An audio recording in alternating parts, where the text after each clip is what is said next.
So, needless to say, we're just really thrilled to get the victory tonight. It's hard fought.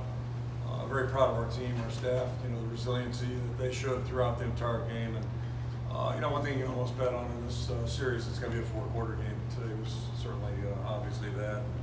A lot of ups and downs, including the weather. Hard to script and prepare for that.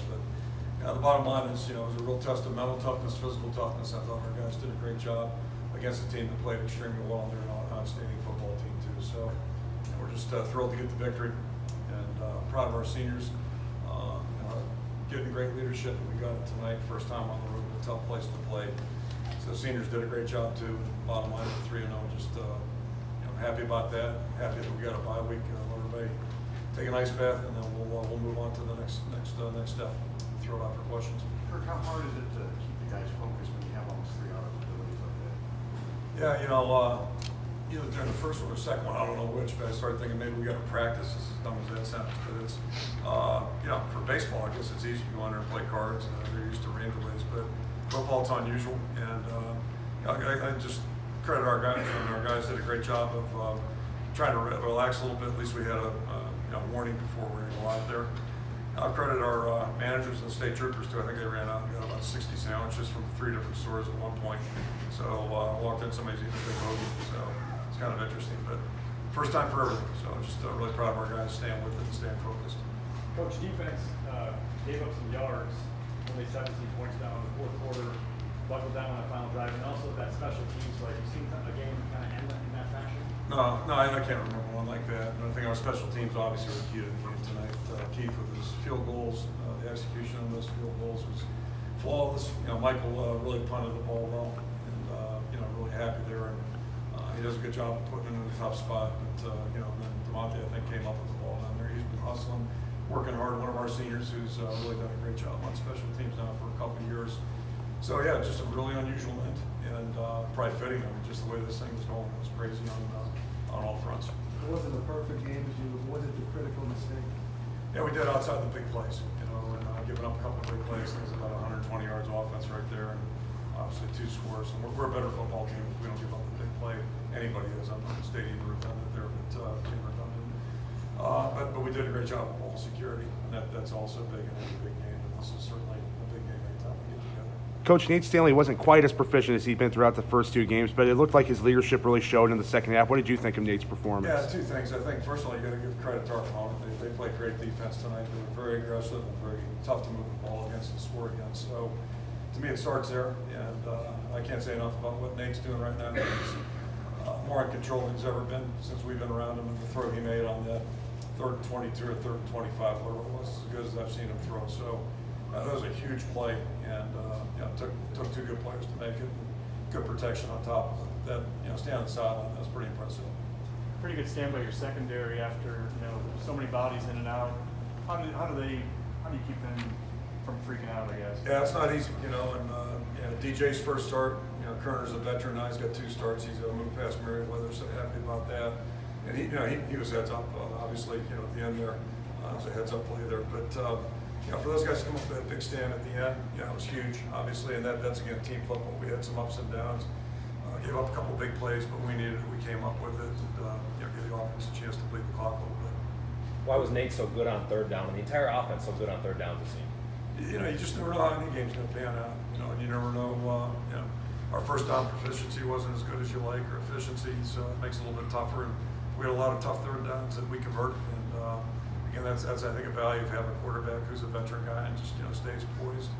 And guys catching the ball too. We're protecting, catching, so a lot of good things there.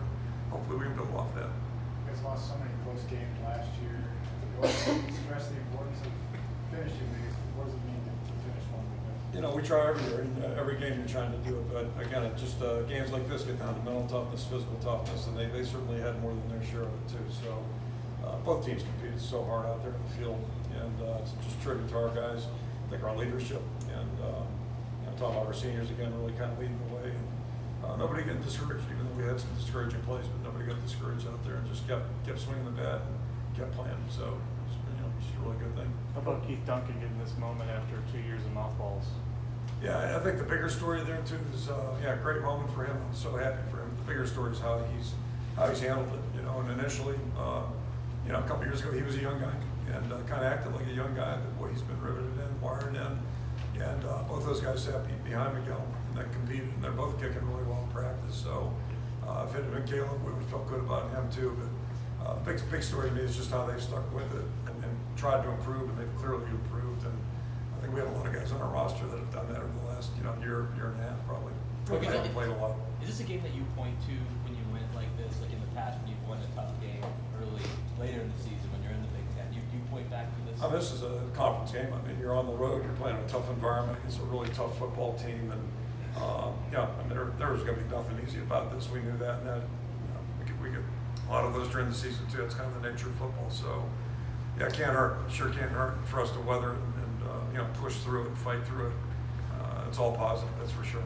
What about Mekhi Sargent, the way he was able to fight through, a wrist problem, run the way he did? Yeah, he just, he injured that thing middle of the week, I guess it was, and he never wavered. I mean, there was no hint in his demeanor that he was going to do anything but play tonight. Play well, and that's reassuring for a coach. I mean, just not only say something, but the way he acted. Boy, he fights hard out there. He really works hard. So thrilled he's on our football team. Say the same thing about Sleep Talk, the two guys that have joined us in the last year and a half here. Well, with that, having a wrist issue for a running back, I mean, that's got to scare you. As far as Carry the ball in your left hand. That's what we figured out. Still practice. Run on left. Simple. Coach, Easy to say, right? Coach, just building up a little bit of a streak in the Cyhawk series. I'm sorry. You're building up a little bit of a streak with the win of the Cyhawk series. I mean, Yeah, I'll tell you, we were just worried about tonight, and we knew it was going to be like this. We really anticipated it being a hard-fought battle. It certainly was. You had two good teams out there really competing hard, and both sides can be extremely proud. Coach, outside of Nico remaining in that first half, we have a lot of options for me, especially playing in his first half. Yeah, just talking about guys that have improved, over the year and a half, and Nico's one of those guys, certainly. And I would say the same thing about Tyron Tracy. So, it's one thing we get to do when guys aren't playing. We get to watch them practice and see if they're growing and coming along. He's playing really well for us. I'm not all surprised. None of us are, just based on what we see on a daily basis from him. If the second delay had gone another couple hours, would you have argued to just pull the plug? I think there might have been some discussion. I imagine there is, but I don't know what the curfew is or if there is one. So, at some point you got to worry about player safety, certainly. And I don't know what that number is. This is territory we've never been involved in. So, probably smarter people than me make that decision. That's the thing to worry about is how many times can you start up and play over again. I hate pregame warm up. That's one of the least favorite things about game day for me. Got 3 of them today, so what a bonus that was. How do you feel like offensive line performed against a good defensive line? I thought they competed hard. I thought both offensive lines competed hard. And, they're more veteran on the defensive front. I said that earlier in the week. You look at the two teams on both sides of the ball, a lot of familiar names. So, I mean, both sides were competing hard on both lines, and that's, in a good football game, that's what you expect. Game stretched over 6 hours. How do you keep the players' mental focus? Credit goes to them. They did a great job in the locker room. We encourage them to relax a little bit. I mean, obviously, you don't want to play the game during either intermission there, but when it came time to get moving here, get back our thoughts together, they did a great job. And it's not like we prepared for it. I mean, we never, took nobody to think about taking two delays. Maybe we'll do it next year, but on a slow day, see what happens. But I'm really proud of our guys. Second storm delay, you actually sent staff out looking for sandwiches and names? Yeah, the support staff, it wasn't us. So, yeah, you're right. Well, I thought about it, I don't know. But, I think they got a police escort, took a police car, and went out and got through. I don't know where they stopped exactly. I didn't get one on, but I did see somebody with like a 12-inch or 14-inch. Okay, thank you. All right, thanks, everyone.